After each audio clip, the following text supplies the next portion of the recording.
इस धरती पर एक विशिष्ट प्रकार के लोग भी बसते हैं। ये फूस की आग की तरह होते हैं। वह झट से जल उठते हैं और फिर चटपट बुझ जाते हैं। व्यक्तियों के पीछे हर समय एक ऐसा व्यक्ति रहना चाहिए जो उनकी आवश्यकता के अनुसार उनके लिए फूस जुटा सके। जब गृहस्थ की कन्याएं मिट्टी का दीपक जलाते समय उसमें तेल और बाती डालती हैं, दीपक के साथ सलाई भी रख देती हैं। जब दीपक की लौ मध्यम होने लगती है, तब उस सलाई की बहुत आवश्यकता होती है। उससे बाती उकसानी पड़ती है। यदि वह छोटी सी सलाई न हो तो तेल और बाती के रहते हुए भी दीपक का जलते रहना असंभव हो जाता है। सुरेंद्र नाथ का स्वभाव बहुत कुछ इसी प्रकार का है।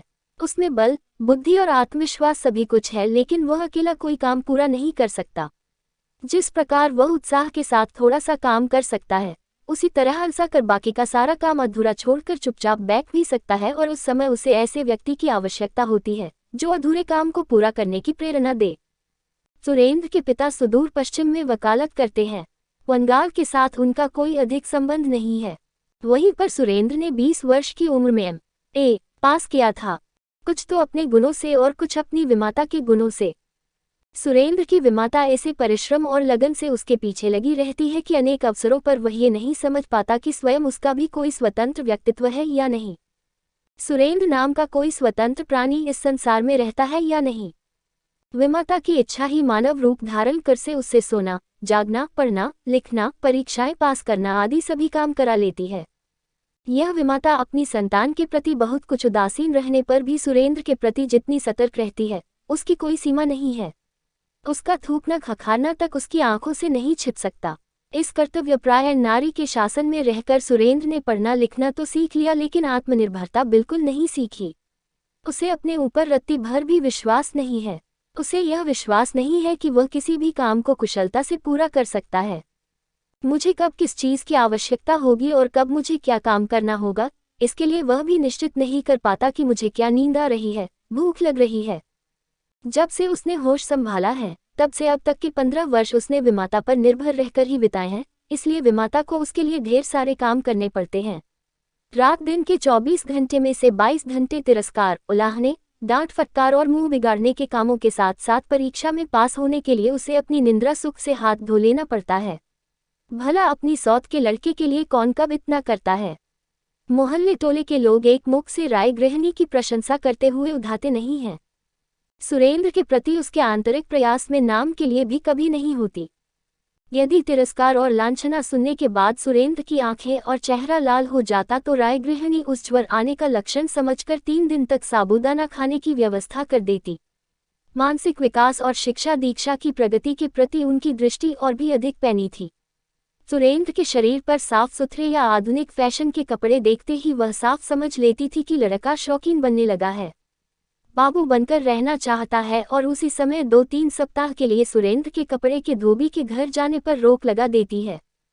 बस इसी तरह सुरेंद्र के दिन बीतते थे। इस प्रकार स्नेहपूर्ण सतर्कता के बीच कभी कभी वह सोचने लगता कि शायद सभी लोगों के जीवन का प्रभात इसी प्रकार व्यतीत होता हो, लेकिन बीच बीच में कभी कभी आसपास के लोग उसके पीछे पड़कर उसके दिमाग में कुछ और ही प्रकाश के विचार भर देते थे। एक दिन यही हुआ। उसके एक मित्र ने आकर उसे परामर्श दिया कि अगर तुम्हारे जैसा बुद्धिमान लड़का इंग्लैंड चला जाए तो भविष्य में उसकी उन्नति की बहुत कुछ आशाएं हो सकती है और स्वदेश लौटकर वह अनेक लोगों पर अनेक उपकार कर सकता है। ये बात सुरेंद्र को कुछ बुरी मालूम नहीं हुई। वन में रहने वाले पक्षी की अपेक्षा पिंजरे में रहने वाला पक्षी अधिक फफड़ाता है। सुरेंद्र की कल्पना की आंखों के आगे स्वाधीनता के प्रकाश से भरा स्वच्छंद वातावरण झिलमिलाने लगा और उसके पराधीन प्राण पागलों की तरह पिंजरे के चारों ओर फड़फड़ाकर ढूंढने लगे। उसने पिता के पास पहुंचकर निवेदन किया कि चाहे जिस तरह हो मेरे इंग्लैंड जाने की व्यवस्था कर दी जाए। साथ ही उसने ये भी कह दिया कि इंग्लैंड जाने पर सभी प्रकार की उन्नति की आशा है। पिता ने उत्तर दिया, अच्छा सोचूंगा। लेकिन घर की मालकिन की इच्छा इसके बिल्कुल विरुद्ध थी। वह पिता और पुत्र के बीच आंधी की तरह पहुंच गई और इस तरह ठहाका मारकर हंस पड़ी कि वह दोनों सन्नाटे में आ गए। गृहिणी ने कहा, तो फिर मुझे भी विलायत भेज दो, वरना वहां सुरेंद्र को संभालेगा कौन। जो यही नहीं जानता कि कब क्या खाना होता है और कब क्या पहनना होता है, उस अकेले विलायत भेज रहे हो। जिस तरह घर के घोड़े को विलायत भेजना है उसी तरह इसे भेजना है। घोड़े और बैल कम से कम इतना तो समझते हैं कि उसे भूख लगी है या नींद आ रही है, लेकिन तुम्हारा सुरेंद्र तो इतना भी नहीं समझता। और इतना कहकर वह फिर हंस पड़ी। हास्य की अधिकता देख राय महाशय बहुत ही शर्मिंदा हुए। सुरेंद्र ने समझ लिया कि इस अखंडनीय तर्क के विरुद्ध किसी भी प्रकार का प्रतिवाद नहीं किया जा सकता। उसने विलायत जाने की आशा छोड़ दी। ये सुनकर उसके मित्र को बहुत दुख हुआ, लेकिन वह विलायत जाने का कोई अन्य उपाय नहीं बता सका। हाँ, यह जरूर कहा कि ऐसा पराधीन जीवन जीने की अपेक्षा भीख मांग कर जीना कहीं बेहतर है, और यह निश्चित है कि जो व्यक्ति इस तरह सम्मानपूर्वक M.A. पास कर सकता है, उस अपना पेट पालने में कोई कठिनाई नहीं होगी। घर आकर सुरेंद्र इसी बात को सोचने लगा। उसने जितना ही सोचा उतना ही अपने मित्र की कथन की सच्चाई पर विश्वास हो गया। उसने निश्चय कर लिया कि भीख मांग कर ही जिया जाए। सभी लोग तो विलायत जा नहीं सकते, लेकिन इस तरह जिंदगी और मौत के बीच रहकर भी उन्हें जीना नहीं पड़ता। एक दिन अंधेरी रात में वह घर से निकला और स्टेशन पहुंच गया और कलकत्ता का टिकट खरीदकर ट्रेन पर सवार हो गया। चलते समय उसने राग द्वारा पिता के पास पत्र भेज किया कि मैं कुछ दिनों के लिए घर छोड़ रहा हूँ। खोजने से कोई विशेष लाभ नहीं होगा, और यदि मेरा पता चल भी गया तो मेरे लौटने की कोई संभावना नहीं है। राय महाशय ने गृहिणी को पत्र दिखाया और बोले, सुरेंद्र अब बड़ा हो गया है, पढ़ लिख चुका है, अब उसके पंख निकल आए हैं। अगर वह अब भी उड़कर न भागेगा तो और कब भागेगा। फिर भी उन्होंने उस तलाश किया। कलकत्ता में उनके जो भी परिचित थे उन्हें पत्र लिखे, लेकिन परिणाम कुछ न निकला। सुरेंद्र का कोई पत्ता नहीं चला। प्रकरण 2। कलकत्ता की भीड़ और कोलाहल भरी सड़कों पर पहुंचकर सुरेंद्र नाथ घबरा गया। वहां न तो कोई डांटने फटकारने वाला था और न कोई रात दिन शासन करने वाला। मुंह सूख जाता तो कोई न देखता था और मुंह भारी हो जाता तो कोई ध्यान न देता। यहाँ अपने आप को स्वयं ही देखना पड़ता है। यहाँ भिक्षा भी मिल जाती है और करुणा के लिए स्थान भी है। आश्रय भी मिल जाता है, लेकिन प्रयत्न की आवश्यकता होती है। यहाँ अपनी इच्छा से तुम्हारे बीच कोई नहीं आएगा। यहाँ आने पर उसे पहली शिक्षा यहाँ मिली कि खाने की चेष्टा स्वयं करनी पड़ती है। आश्रय के लिए स्वयं ही स्थान खोजना पड़ता है और नींद तथा भूख में कुछ भेद है। उसे घर छोड़े कई दिन बीत गए थे। गली गली घूमते रहने के कारण शरीर एकदम कमजोर पड़ गया था। पास के रुपए भी खत्म हो चले थे। कपड़े मैले और फटने लगे थे।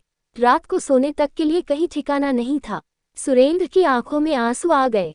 घर को पत्र लिखने की इच्छा नहीं होती, लज्जा आती है, और सबसे बढ़कर जब उसे अपनी विमाता के स्नेहहीन कठोर चेहरे की याद आ जाती है तो घर जाने की इच्छा एकदम आकाश कुसुम बन जाती है। उसे इस बात को सोचते हुए भी डर लगता था कि वह कभी वहां था। एक दिन उसने अपने जैसे ही एक दरिद्र आदमी की ओर देखकर पूछा, क्यों भाई, तुम यहाँ खाते किस तरह हो? वह आदमी भी कुछ मूर्ख सा ही था, वरना सुरेंद्र की हंसी न उड़ाता। उसने कहा, नौकरी करके कमात खाते हैं। कलकत्ता में रोजगार की क्या कमी है? सुरेंद्र ने पूछा, मुझे भी कोई नौकरी दिलवा सकते हो? उसने पूछा, तुम क्या जानते हो? सुरेंद्रनाथ कोई भी काम नहीं जानता था, इसलिए चुप रहकर कुछ सोचने लगा। तुम भले घर के लड़के हो। सुरेंद्रनाथ ने सिर हिला दिया। तो लिखना पढ़ना क्यों नहीं सीखा? सीखा है। उस आदमी ने कुछ सोचकर कहा, तो फिर उस बड़े मकान में चले जाओ। इसमें एक बहुत बड़े जमींदार रहते हैं, वह कुछ न कुछ इंतजाम कर देंगे। ये कहकर वह चला गया। सुरेंद्रनाथ फाटक के पास गया।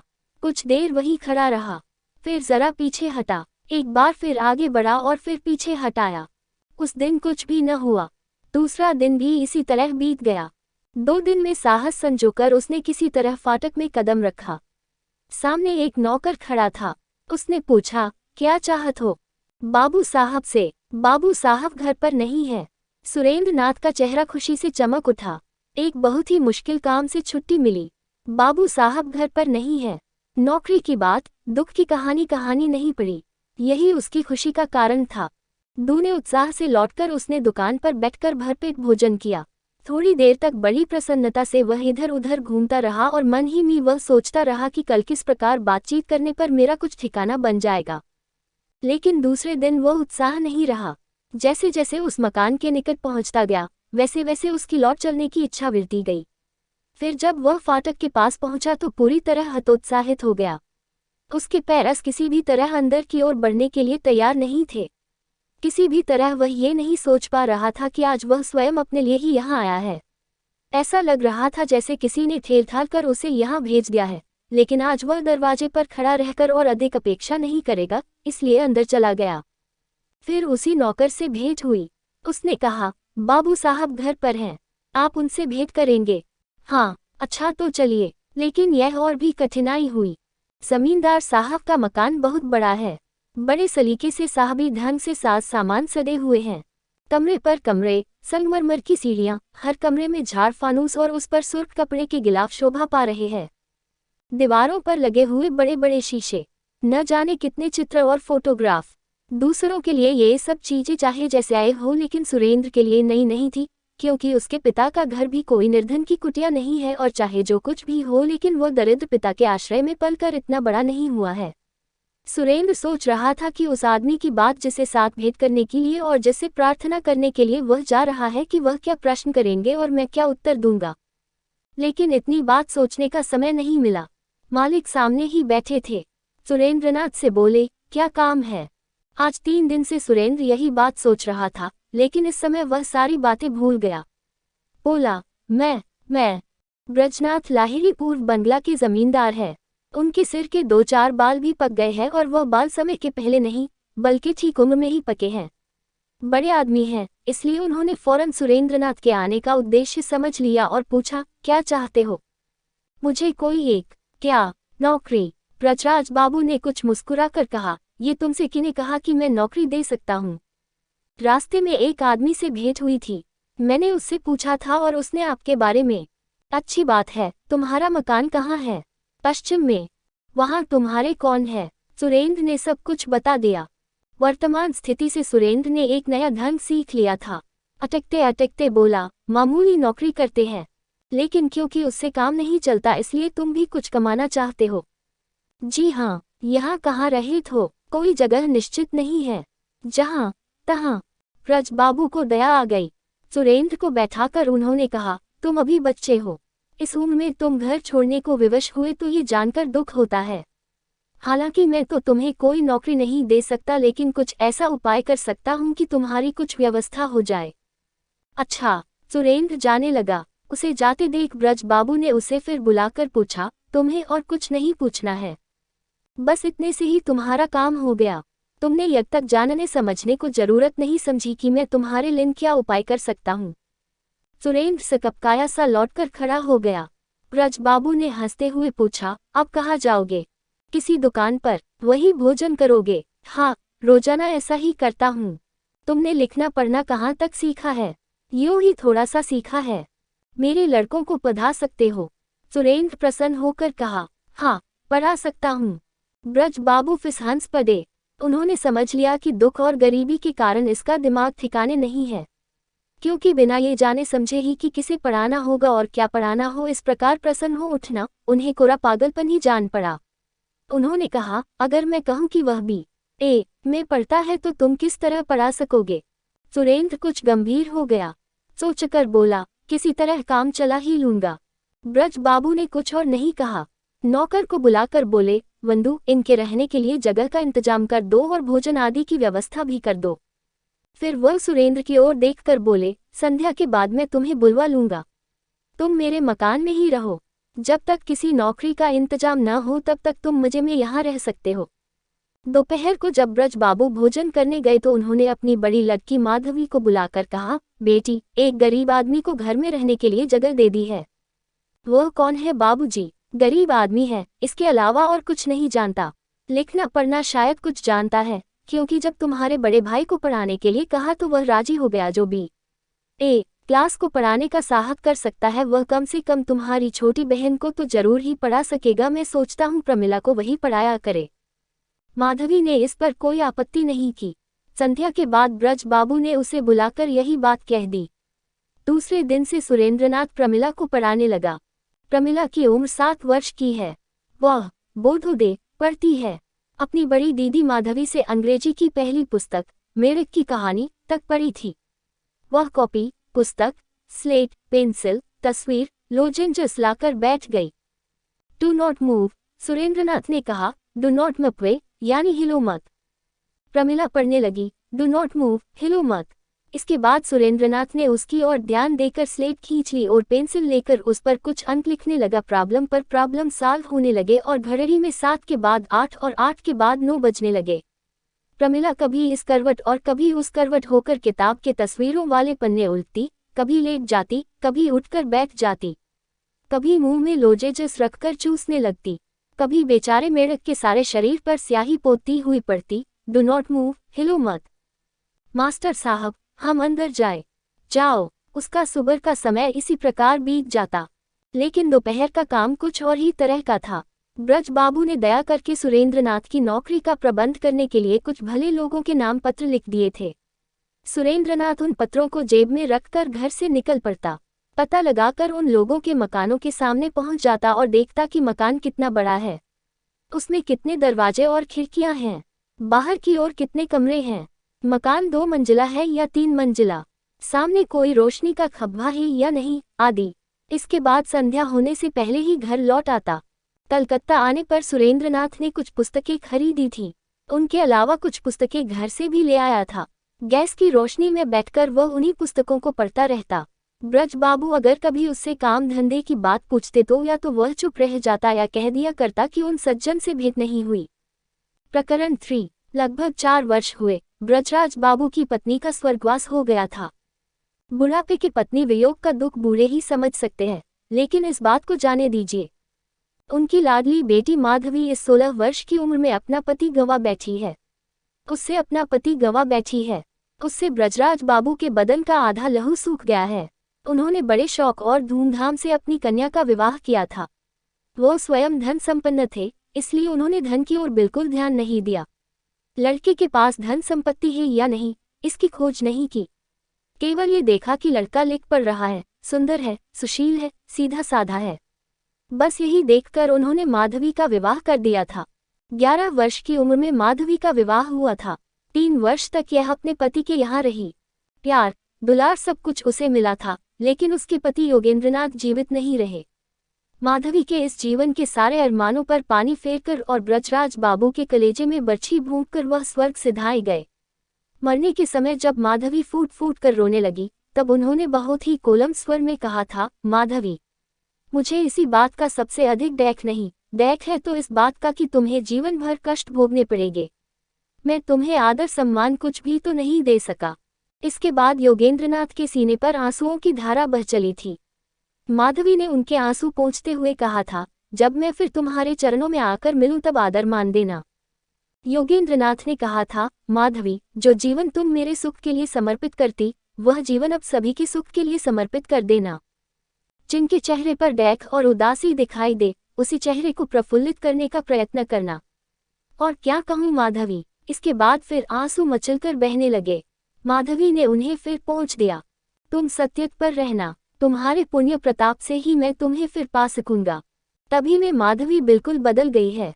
क्रोध, द्वेष, हिंसा आदि जो भी उसके स्वभाव में शामिल थे, उन सबको उसने अपने स्वामी की चिता की भस्म के साथ साथ सदा सदा सर्वदा के लिए गंगा जल में प्रवाहित कर दिया है। जीवन में जो भी साध और आकांक्षाएं होती हैं, विधवा हो जाने पर कहीं चली नहीं जाती।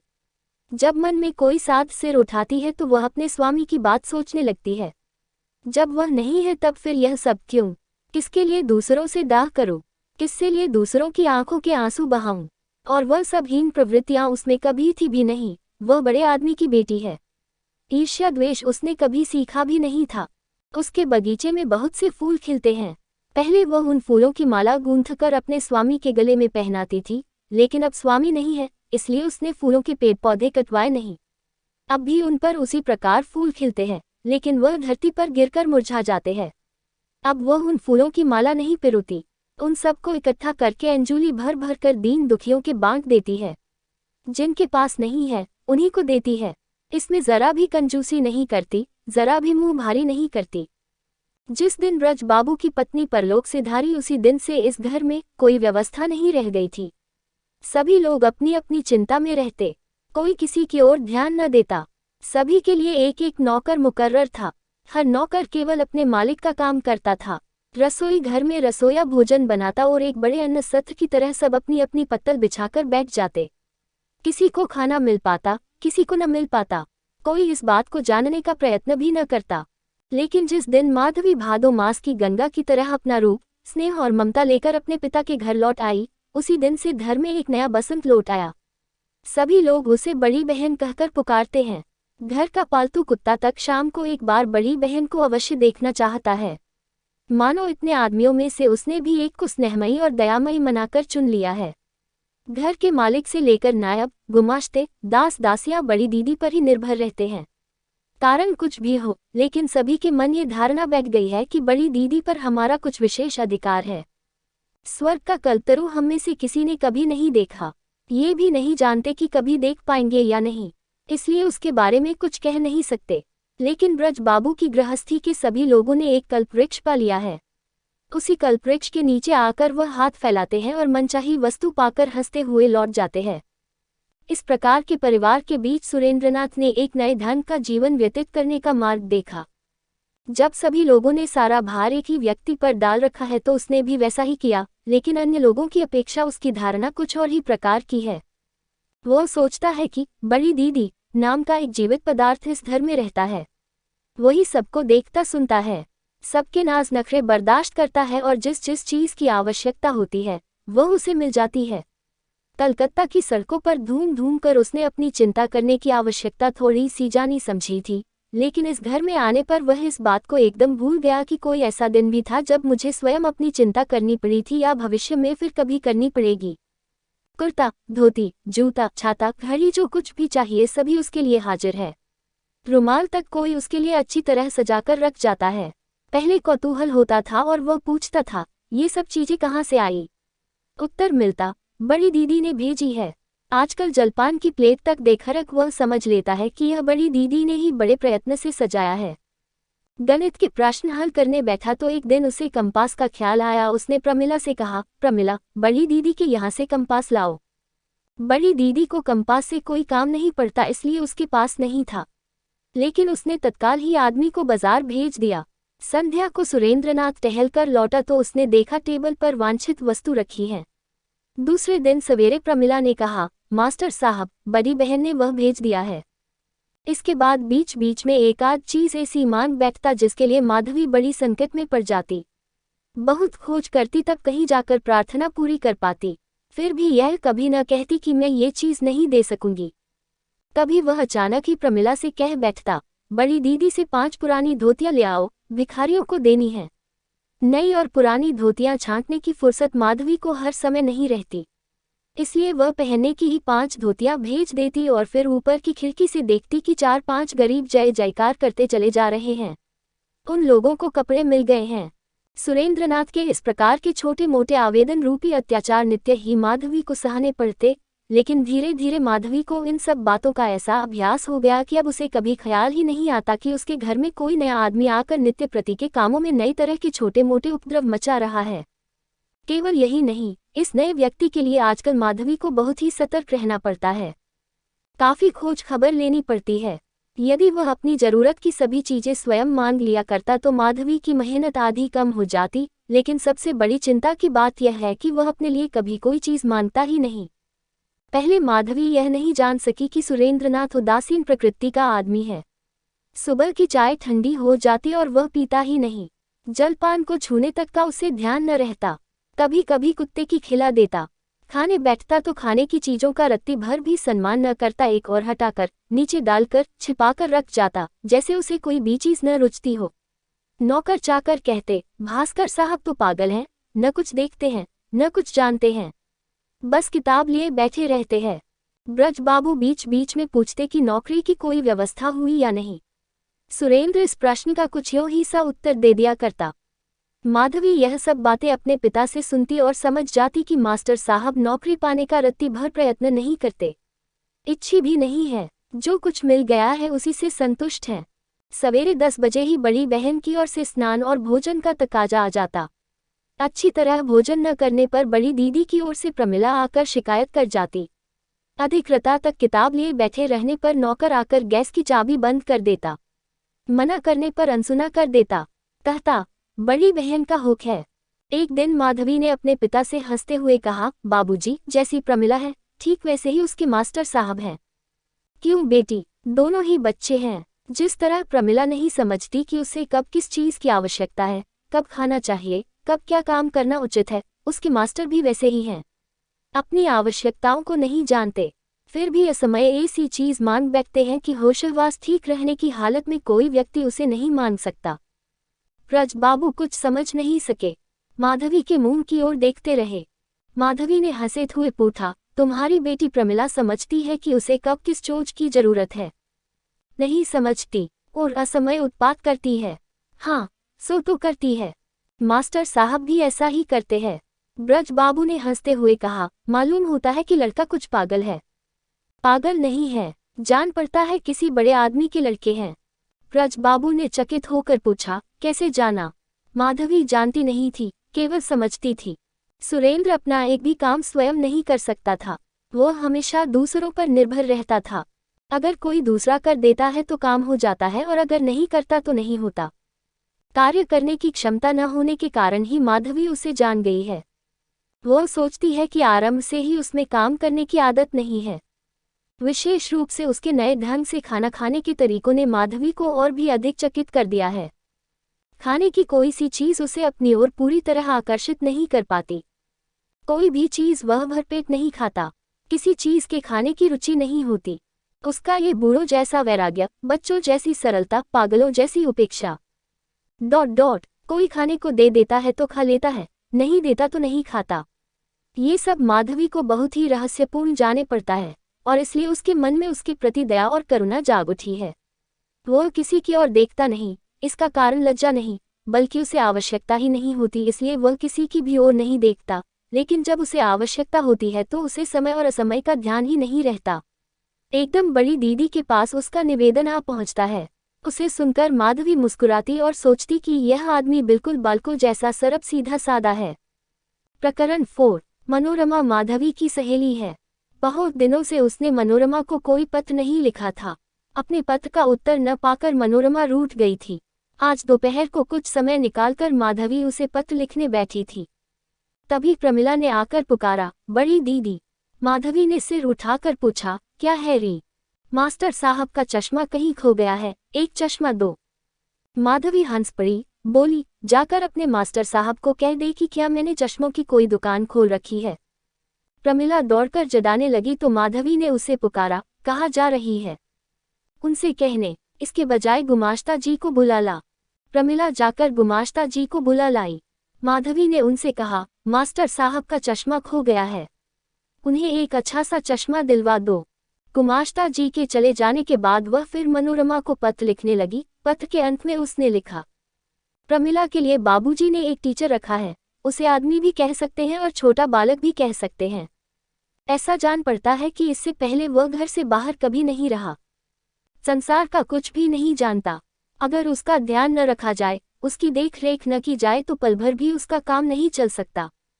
मेरा लगभग आधा समय उसने छीन रखा है, तुम्हें पत्र कब लिखूं? अगर तुम जल्दी आई तो मैं इस अकर्मण्य आदमी को दिखा दूंगी। ऐसा निकम्मा और नकारा आदमी तुमने अपने जीवन में नहीं देखा होगा। खाना दिया जाता है तो खा लेता है, वरना चुपचाप उपवास करके रह जाता है। शायद दिन भर भी उसे इस बात का ध्यान नहीं आता कि उसने खाना खाया है या नहीं। एक दिन भी वह अपना काम आप नहीं चला सकता, इसलिए सोचती हूँ कि ऐसे लोग घर से बाहर निकलते ही क्यों हैं। सुना है उसके माता पिता हैं, लेकिन मुझे तो ऐसा लगता है कि उसके माता पिता इंसान नहीं पत्थर हैं। मैं तो शायद ऐसे आदमी को कभी आंख की ओर भी नहीं कर सकती। मनोरमा ने मजाक करते हुए उत्तर दिया, तुम्हां के पत्र से अन्य समाचारों के साथ यह भी मालूम हुआ कि तुमने अपने घर में एक बंदर पाल लिया है और तुम उसकी सीता देवी बन बैठी हो। फिर भी सावधान किए देती हूँ तुम्हारी मनोरमा। पत्र पढ़कर माधवी उदास हो गई। उसने उत्तर में लिख दिया, तुम मोहनजली हो, इसलिए वह नहीं जानती कि किसके साथ ही कैसा मजाक करना चाहिए। प्रमिला से माधवी ने पूछा, तुम्हारे मास्टर का चश्मा कैसा रहा? प्रमिला ने कहा, ठीक रहा। मास्टर साहब उस चश्मे को लगातार खूब मजे से पढ़ते हैं, इसी से मालूम हुआ। उन्होंने खुद कुछ नहीं कहा। माधवी ने पूछा, नहीं, कुछ नहीं, कुछ भी नहीं कहा। अच्छा है या बुरा है? नहीं, कुछ नहीं कहा। माधवी का हर समय प्रफुल्लित होने वाला चेहरा पल भर के लिए उदास हो गया, लेकिन फिर तुरंत ही हंसते हुए बोली, अपने मास्टर साहब से कह देना कि अपना चश्मा फिर कहीं न खो दें। अच्छा, कह दूंगी। धत पगली, भला ऐसी बातें भी कहीं कही जाती हैं। शायद वह अपने मन में कुछ ख्याल करने लगे। तो फिर कुछ भी न कहूँ? हाँ, कुछ मत कहना। शिवचंद्र माधवी का भाई है। एक दिन माधवी ने उससे पूछा, जानते हो प्रमिला के मास्टर रात दिन क्या पढ़ते रहते हैं? शिवचंद्र B.A. पढ़ता था। प्रमिला के तुच्छ मास्टर जैसों को वह कुछ समझता ही नहीं था। उपेक्षा से बोला, कुछ नाटक उपन्यास पढ़ते रहते होंगे, और क्या पढ़ेंगे। लेकिन माधवी को इस बात पर विश्वास नहीं हुआ। उसने प्रमिला के द्वारा सुरेंद्र की एक पुस्तक चोरी से मंगवा ली और अपने भाई के हाथ में देकर बोली, मुझे तो ये नाटक या उपन्यास नहीं दिखाई देता। शिवचंद ने सारी पुस्तक उलट पुलट कर देखी लेकिन उसकी समझ में कुछ नहीं आया। बस इतना ही समझ पाया कि वह इस पुस्तक का एक भी अक्षर नहीं जानता और यह कोई गणित की पुस्तक है। लेकिन बहन के सामने अपना सम्मान नष्ट करने की इच्छा नहीं हुई। उसने कहा, ये गणित की पुस्तक है, स्कूल में छोटी क्लासों में पाई जाती है। दुखी होकर माधवी ने पूछा, क्या ये किसी ऊंची क्लास की पुस्तक नहीं है? क्या कॉलेज में पढ़ाई जाने वाली पुस्तक नहीं है?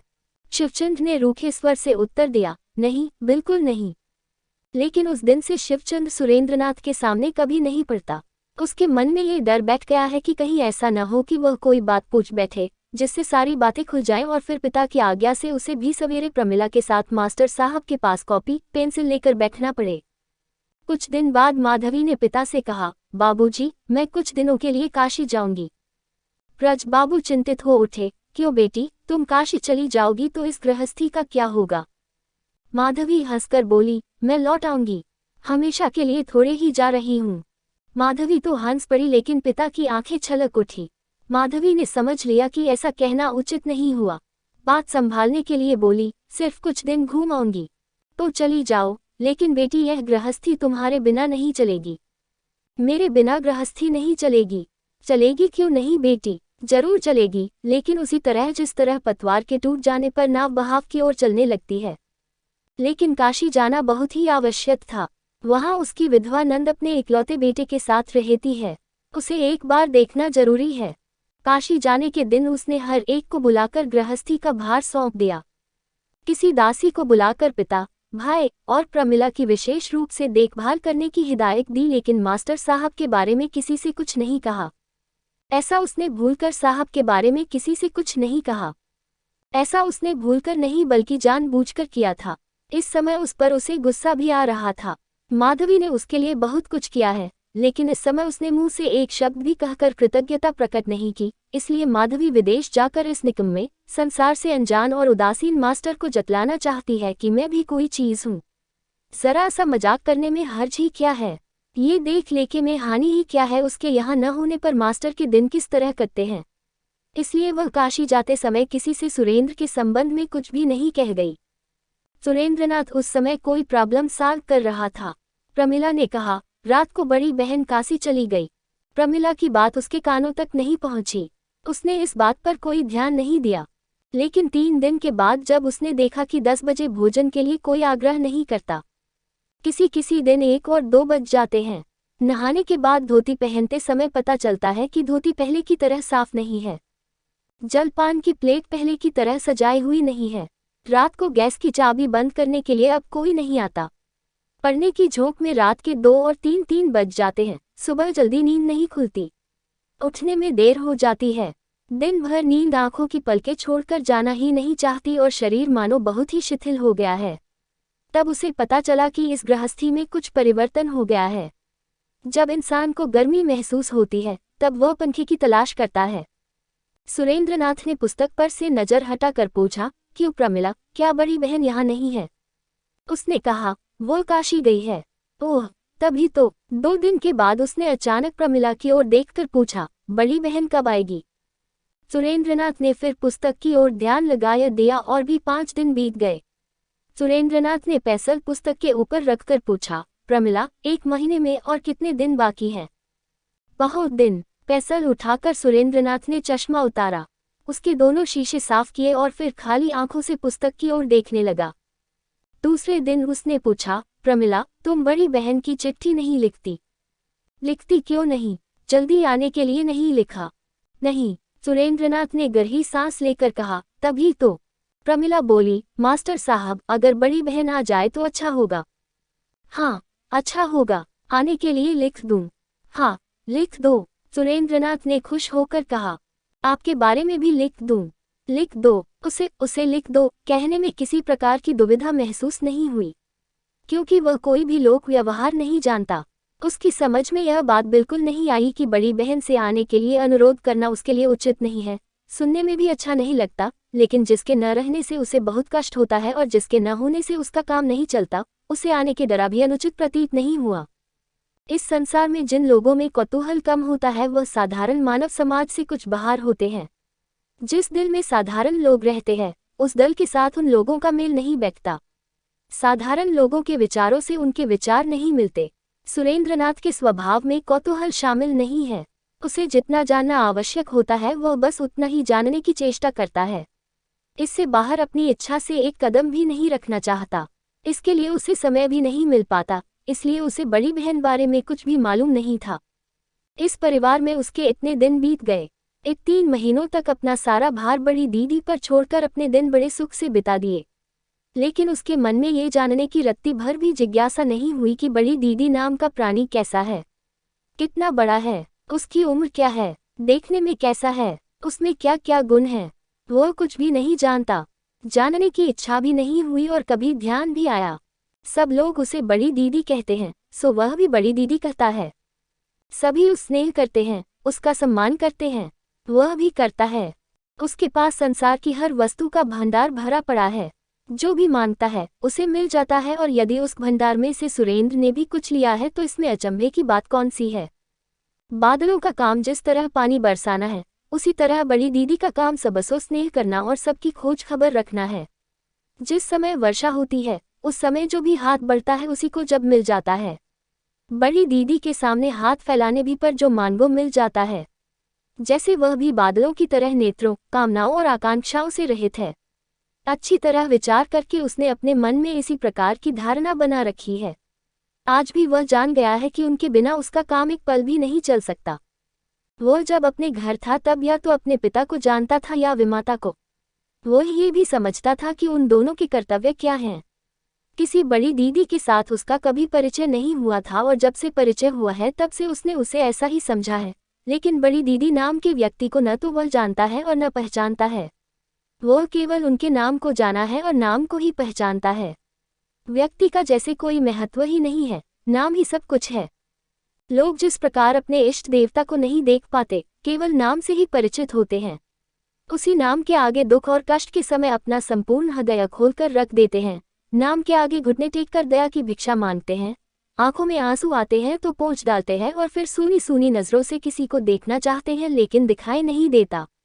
अस्पष्ट जिह्वा केवल 2-1 स्फुट शब्दों का उच्चारण करके ही रुक जाती है। ठीक इसी प्रकार दुख पाने पर सुरेंद्रनाथ स्फुर शब्दों में पुकार उठा, बड़ी दीदी। तब तक सूर्य उदय नहीं हुआ था। केवल आकाश में पूर्वी छोर पर उषा की लालिमा ही फैली थी। प्रमिला ने आकर सोए हुए सुरेंद्रनाथ का गला पकड़कर पुकारा, मास्टर साहब। सुरेंद्रनाथ की नींद से बोझिल पलकें खुल गई। क्या है प्रमिला? बड़ी दीदी आ गई। सुरेंद्रनाथ उठकर बैठ गया। प्रमिला का हाथ पकड़कर बोला, चलो देख आए। बड़ी दीदी को देखने की इच्छा उसके मन में किस तरह पैदा हुई, कहा नहीं जा सकता, और यह भी समझ में नहीं आता कि इतने दिनों बाद यह इच्छा क्यों पैदा हुई। प्रमिला का हाथ थामकर आंखें मलता हुआ अंदर चला गया। माधवी के कमरे के सामने पहुंचकर प्रमिला ने पुकारा, बड़ी दीदी। बड़ी दीदी किसी काम में लगी थी।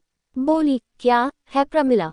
मास्टर साहब। वह दोनों कमरे में पहुंच चुके थे। माधवी हड़बड़ाकर खड़ी हो गई और सिर पर एक हाथ लंबा घूंघट खींचकर जल्दी से एक काने में खिसक गई। सुरेंद्रनाथ ने कहा, बड़ी दीदी, तुम्हारे चले जाने पर मैं बहुत कष्टे। माधवी ने घूंघट की आड़ में अत्यंत लज्जा के कारण अपनी जीभ काटकर मन ही मन कहा, छी छी।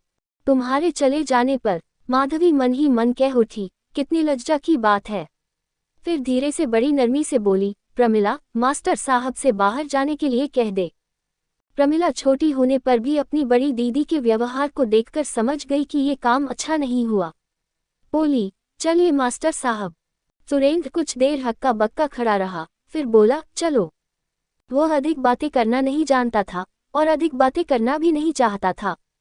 लेकिन दिन भर बादल छाए रहने के बाद जब सूर्य निकलता है तो जिस तरह बरबर सब लोग उसकी ओर देखने लगते हैं और पल भर में लिए उन्हें इस बात का ध्यान नहीं रहता कि सूर्य को देखना उचित नहीं है या उसकी ओर देखने से उसकी आंखों में पीड़ा होगी, ठीक उसी प्रकार 1 मास तक बादलों से घिर आकाश के नीचे रहने के बाद जब पहले पहल सूर्य चमका तो सुरेंद्रनाथ बड़ी उत्सुकता और प्रसन्नता से उसे देखने के लिए चला गया था, लेकिन वह ये नहीं जानता था कि इसका परिणाम ये होगा।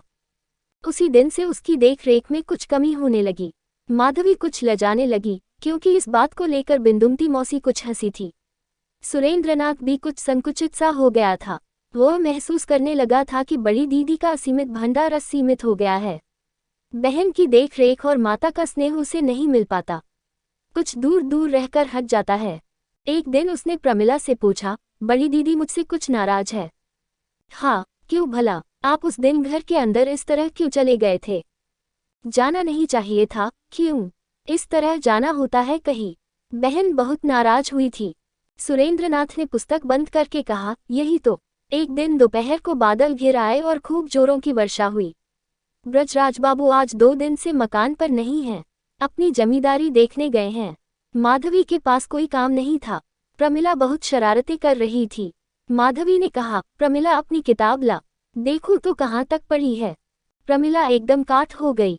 माधवी ने कहा, जा किताब ले आ, रात को लाऊंगी। नहीं, अभी ला। बहुत ही दहखी मन से प्रमिला किताब लेने चली गई और किताब लाकर बोली, मास्टर साहब कुछ नहीं पाते, खुद ही पढ़ते रहते हैं। माधवी उससे पूछने लगी। आरंभ से अंत तक सब कुछ पूछने पर वह समझ गई कि सचमुच मास्टर साहब ने कुछ नहीं पढ़ाया है, बल्कि पहले जो कुछ पढ़ा था, मास्टर लगाने के बाद इधर 3-4 महीने में प्रमिला उसे भूल गई। माधवी ने नाराज होकर बिंदु को बुलाया। बिंदु, मास्टर साहब से पूछकर आ कि इतने दिनों तक प्रमिला को कुछ भी क्यों नहीं पढ़ाया। बिंदु जिस समय पूछने गई उस समय मास्टर साहब किसी प्रॉब्लम पर विचार कर रहे थे। बिंदु ने कहा, मास्टर साहब, बड़ी दीदी पूछ रही है कि आपने प्रमिला को कुछ पढ़ाया क्यों नहीं। लेकिन मास्टर साहब को कुछ सुनाई नहीं दिया। बिंदु ने फिर जोर से पुकारा, मास्टर साहब। क्या है? बड़ी दीदी कहती है। क्या कहती है? प्रमिला को पढ़ाया क्यों नहीं? अनपने भाव से उसने उत्तर दिया, अच्छा नहीं लगता। बिंदु ने सोचा, ये तो कोई बुरी बात नहीं है, इसलिए उसने यही बात जाकर माधवी को बताया। माधवी का गुस्सा और भी बढ़ गया। उसने नीचे जाकर और दरवाजे की आड़ में खड़े होकर बिंदु से पूछवाया, प्रमिला को बिल्कुल ही क्यों नहीं पढ़ाया? तो 3 बार पूछे जाने पर सुरेंद्रनाथ ने कहा, मैं नहीं पढ़ा सकूंगा। माधवी सोचने लगी, यह क्या कह रहे हैं? बिंदु ने कहा, तो फिर आप यहाँ किस लिए रहते हैं? यहाँ न रहूं तो और कहाँ जाऊं? तो फिर पढ़ाया क्यों नहीं? सुरेंद्रनाथ को अब होश आया, घूमकर बैठ गया और बोला, क्या कहती हो? बिंदु ने जो कुछ कहा था उसे दोहरा दिया, वह पढ़ती ही है, लेकिन आप भी कुछ देखते हैं। नहीं, मुझे समय नहीं मिलता। तो फिर किस लिए इस घर में रहते हैं? सुरेंद्रनाथ चुप होकर इस बात पर विचार करने लगा। तो फिर आप उसे नहीं पढ़ा सकेंगे? नहीं, मुझ पढ़ाना अच्छा नहीं लगता। माधवी ने अंदर से कहा, अच्छा तो बिंदु पूछो कि फिर वह इतने दिनों से यहाँ क्यों रह रहे हैं? बिंदु ने कह दिया। सुनते ही सुरेंद्रनाथ प्रॉब्लम वाला जाल एकदम छिन्न भिन्न हो गया। वह दहखी हो उठा, कुछ सोचकर बोला, ये तो मुझसे बहुत बड़ी भूल हो गई। इस तरह लगातार 4 महीने तक भूल। हाँ, वही तो देख रहा हूँ, लेकिन मुझे इस बात का इतना ख्याल नहीं था। दूसरे दिन प्रमिला पढ़ने नहीं आई। सुरेंद्रनाथ ने भी कोई ध्यान नहीं दिया। प्रमिला तीसरे दिन भी नहीं आई। वह दिन भी यूं ही बीत गया। जब चौथे दिन भी सुरेंद्रनाथ ने प्रमिला को नहीं देखा तो एक नौकर से कहा, प्रमिला को बुलाओ। नौकर ने अंदर से वापस आकर उत्तर दिया, अब वह आपसे नहीं पढ़ेगी। तो फिर किससे पढ़ेगी? नौकर ने अपनी समझ लगाकर कहा, दूसरे मास्टर आएगा। उस समय लगभग 9 बजे थे। सुरेंद्रनाथ ने कुछ देर सोचा और फिर 2-3 किताबें बगल में दबाकर उठ खड़ा हुआ। चश्मा खाने में बंद करके मेज पर रख दिया और धीरे धीरे वहां से चल दिया। नौकर ने पूछा, मास्टर साहब इस समय कहाँ जा रहे हैं? बड़ी दीदी से कह देना मैं जा रहा हूँ। क्या आप नहीं आएंगे? लेकिन सुरेंद्रनाथ ये बात नहीं सुन पाया। बिना कोई उत्तर दिए फाटक से निकल गया। 2 बज गए लेकिन सुरेंद्रनाथ लौटकर नहीं आया। उस समय नौकर ने जाकर माधवी को बताया कि मास्टर साहब चले गए। कहाँ गए हैं? ये तो मैं नहीं जानता। 9 बजे ही चले गए थे। चलते समय मुझसे कह गए थे कि बड़ी दीदी से कह देना कि मैं जा रहा हूँ। यह क्या रे, बिना खाए पिए चले गए। माधवी बेचैन हो उठी। उसने सुरेंद्रनाथ के कमरे में जाकर देखा, सारी चीजें ज्यों की त्यों रखी हैं। मेज के ऊपर खाने में बंद किया चश्मा रखा है, केवल कुछ किताब नहीं है। शाम हो गई, फिर रता हो गई, लेकिन सुरेंद्र नहीं लौटा। दूसरे दिन माधवी ने नौकरों को बुलाकर कहा, अगर मास्टर साहब का पता लगाकर ले आओगे तो 10-10 रुपये इनाम मिलेंगे। इनाम के लालच में वह लोग चारों ओर दौड़ पड़े, लेकिन शाम को लौटकर बोले, कहीं पता नहीं चला। प्रमिला ने रोते हुए पूछा, बड़ी दीदी, वह क्यों चले गए? माधवी झिड़क कर बोली, बाहर जा, रो मत। 2 दिन, 3 दिन करके जैसे जैसे दिन बीतने लगे, माधवी की बेचैनी बढ़ने लगी। बिंदु ने कहा, बड़ी दीदी, भला उसके लिए इतनी खोज और तलाश क्यों? क्या कलकत्ता शहर में कोई और मास्टर नहीं मिलेगा? माधवी झल्ला कर बोली, चल दूर हो। एक आदमी हाथ में बिना एक पैसा लिए चला गया है और तू कहती है कि तलाश क्यों हो रही है? ये कैसे पता चला कि उसके पास एक भी पैसा नहीं है? मैं जानती हूँ, लेकिन तुझे इन सब बातों से क्या मतलब? बिंदु चुप हो गई। धीरे धीरे 1 सप्ताह बीत गया। सुरेंद्र लौटकर न आया तो माधवी ने एक तरह जैसे अन्न जल का त्याग ही कर दिया। उसे ऐसा लगता था जैसे सुरेंद्र भूखा है। जो घर में चीज मांगकर नहीं खा सकता, वह बाहर दूसरे से क्या कभी कुछ मांग सकता है? उसे पूरा पूरा विश्वास था कि सुरेंद्र के पास खरीदकर कुछ खाने के लिए पैसे नहीं हैं। भीख मांगने की सामर्थ्य नहीं है, इसलिए या तो छोटे बालकों जैसी असहाय अवस्था में फुटपाथ पर बैठा रो रहा होगा या किसी पेड़ के नीचे किताबों पर सिर रखे सो रहा होगा। जब ब्रज बाबू लौटकर आए और उन्होंने सारा हाल सुना तो माधवी से बोले, बेटी, ये काम अच्छा नहीं हुआ। कष्ट के मारे माधवी अपने आंसू नहीं रोक पाई। उधर सुरेंद्रनाथ सड़कों पर घूमता रहता। 3 दिन तो बिना कुछ खाए ही बिता दिया। नल के पानी में पैसे नहीं लगते, इसलिए जब भूख लगती तो पेट भर नल से पानी पी लेता।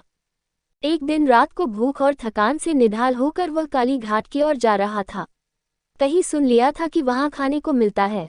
अंधेरी रात थी, आकाश में बादल घिरे हुए थे। चौरंगी मोड़ पर एक गाड़ी उसके ऊपर आ गई। गाड़ीवान ने किसी तरह घोड़े की रफ्तार रोक ली थी, इसलिए सुरेंद्र के प्राण तो नहीं गए, लेकिन सीने और बगल में बहुत गहरी चोट लग जाने से बेहोश होकर गिरा पड़ा।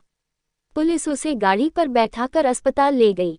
4-5 दिन बेहोशी की हालत में बीतने के बाद एक दिन रात को उसने आंखें खोलकर पुकारा, बड़ी दीदी। उस समय मेडिकल कॉलेज का एक छात्र ड्यूटी पर था। सुनकर पाक आ खड़ा हुआ। सुरेंद्र ने पूछा, बड़ी दीदी आई है? कल सवेरे आएंगी।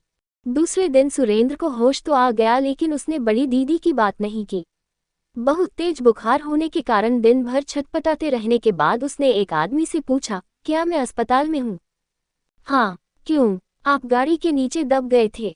बचने की आशा तो है क्या? नहीं। दूसरे किन उसी छात्र ने पास आकर पूछा, यहाँ आपका कोई परिचित या रिश्तेदार है? कोई नहीं। तब उस दिन रात को आप बड़ी दीदी कहकर किसे पुकार रहे थे? क्या वह यहाँ है? है, लेकिन वह आ नहीं सकेंगी। मेरे पिताजी को समाचार भेज सकते हैं? हाँ, भेज सकता हूँ। सुरेंद्रनाथ ने अपने पिता का पता बता दिया। उस छात्र ने उसी दिन पत्र उन्हें लिख दिया। इसके बाद बड़ी दीदी का पता लगाने के लिए पूछा। अगर स्त्रियां आना चाहें तो बड़े आराम से आ सकती हैं।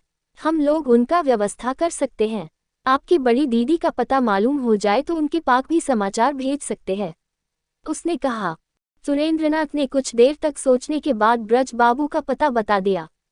मेरा मकान ब्रज बाबू के मकान के पास ही है। आज मैं उन्हें आपके बारे में बता दूंगा। अगर वह चाहेंगे तो देखने के लिए आ जाएंगे। सुरेंद्र ने कुछ नहीं कहा। उसने मन ही मन समझ लिया था कि बड़ी दीदी का आना असंभव है, लेकिन छात्र ने दया करके ब्रज बाबू के पास समाचार पहुंचा दिया। ब्रज बाबू ने चौंक कर पूछा, बच तो जाएगा न? हाँ, पूरी आशा है। ब्रज बाबू ने घर के अंदर आकर अपनी बेटी से कहा, माधवी, जो सोचा था वही हुआ। सुरेंद्र गाड़ी के नीचे दब जाने के कारण अस्पताल में है। माधवी का समूचा व्यक्तित्व काम उठा।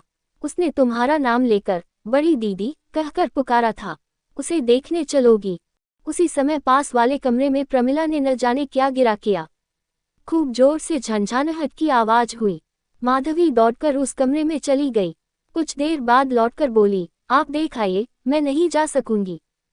ब्रज बाबू डरखित भाव से कुछ मुस्कुराते हुए बोले, अरे वह जंगल का जानवर है, उसके ऊपर क्या गुस्सा करना चाहिए। माधवी ने कोई उत्तर नहीं दिया तो ब्रज बाबू अकेले ही सुरेंद्र को देखने चले गए। देखकर बहुत दुखी हुए। बोले, अगर तुम्हारे माता पिता के पास खबर भेज दी जाए तो कैसा रहे? खबर भेज दी है, कोई डर की बात नहीं। उनके आते ही मैं सारा इंतजाम कर दूंगा। रुपये पैसे की बात सोचकर ब्रज बाबू ने कहा, मुझे उन लोगों का पता बता दो जिससे मैं ऐसा इंतजाम कर दूं कि उन लोगों को यहाँ आने में कोई असुविधा न हो। लेकिन सुरेंद्र इन बातों को अच्छी तरह न समझ सका। बोला, बाबूजी आ जाएंगे, उन्हें कोई असुविधा नहीं होगी। ब्रज बाबू ने घर लौटकर माधवी को सारा हाल सुना दिया। तब से ब्रज बाबू रोजाना सुरेंद्र को देखने के लिए अस्पताल जाने लगे। उनके मन में उसके लिए स्नेह पैदा हो गया था। एक दिन लौटकर बोले, माधवी, तुमने ठीक समझा था, सुरेंद्र के पिता बहुत धनवान हैं। कैसे मालूम हुआ? माधवी ने उत्सुकता से पूछा। उसके पिता बहुत बड़े वकील हैं, वो कल रात आए हैं। माधवी चुप रही। सुरेंद्र घर से भाग आया था, ब्रज बाबू ने बताया। क्यों? उसके पिता के साथ आज बातचीत हुई थी, उन्होंने सारी बातें बताई। इसी वर्ष उसने पश्चिम के एक विश्वविद्यालय से सर्वोच्च सम्मान के साथ M.A. पास किया है। वह विलायत जाना चाहता था, लेकिन लापरवाह और उदासीन प्रकृति का लड़का है। पिता को विलायत भेजने का साहस नहीं हुआ, इसलिए नाराज होकर घर से भाग आया था।